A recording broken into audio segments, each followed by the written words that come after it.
Hi everyone, I'm Supervisor Bonnie Gore. October is Domestic Violence Awareness Month.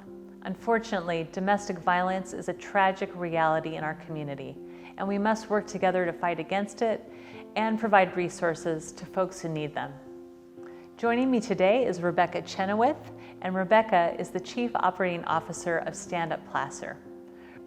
Rebecca, would you share with us the mission of Stand Up Placer?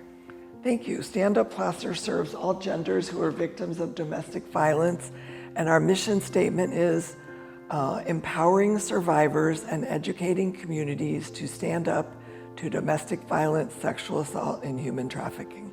That's wonderful. And would you share with me the services that Stand Up Placer provides?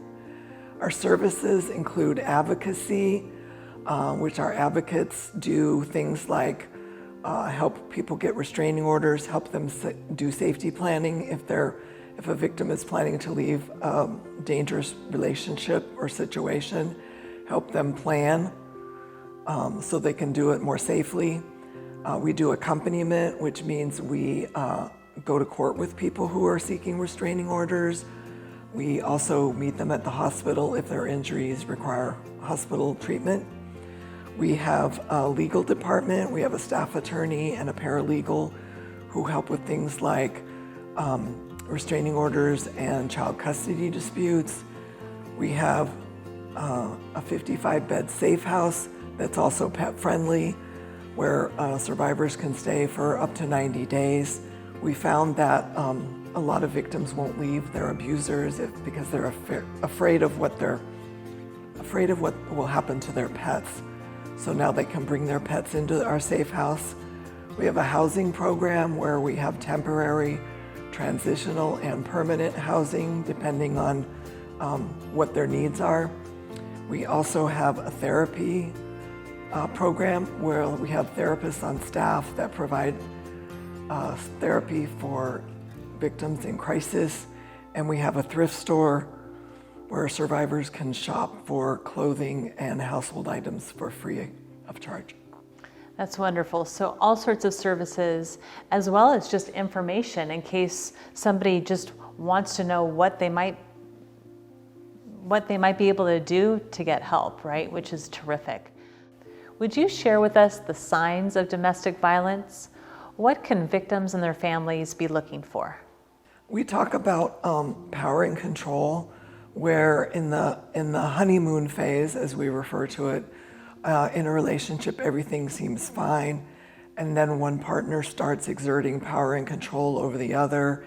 It may be how they dress, it may be who they can see of their friends or family members. It could be financial control.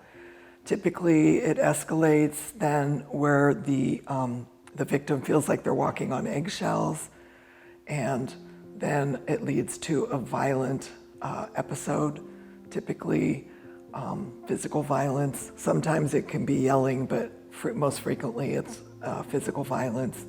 And then there will be the phase where there's apologies, the flowers and chocolate show up, and then if the cycle continues and is not broken, we end up back in the honeymoon phase where everything's fine for a while and so on.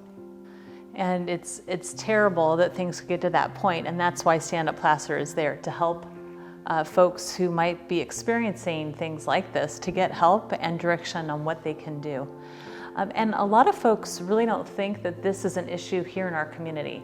Rebecca, recently there was a very high-profile case of a woman who was killed as a result of a domestic violence situation, and unfortunately that probably happens more often than we're aware of. If you would share with us a little bit, Rebecca, about the stats of domestic violence, because it is in our communities. Right. Yes, 1 in every 4 women and 1 in every 6 men will experience domestic violence in their lifetime. A woman is assaulted or beaten every 9 seconds in the United States.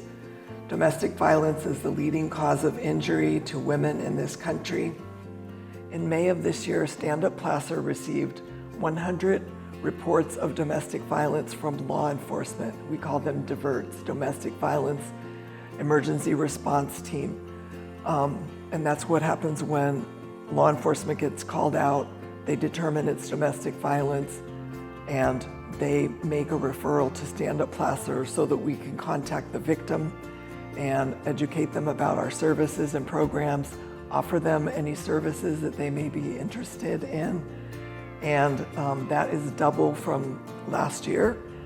And it's important to note that these are just calls from law enforcement. These aren't calls from families or from victims themselves, which are also up over the last year. So it's definitely a concern in our community, and we just want to make sure that our residents know that there are services available. Share with folks how they can contact Stand Up Placer.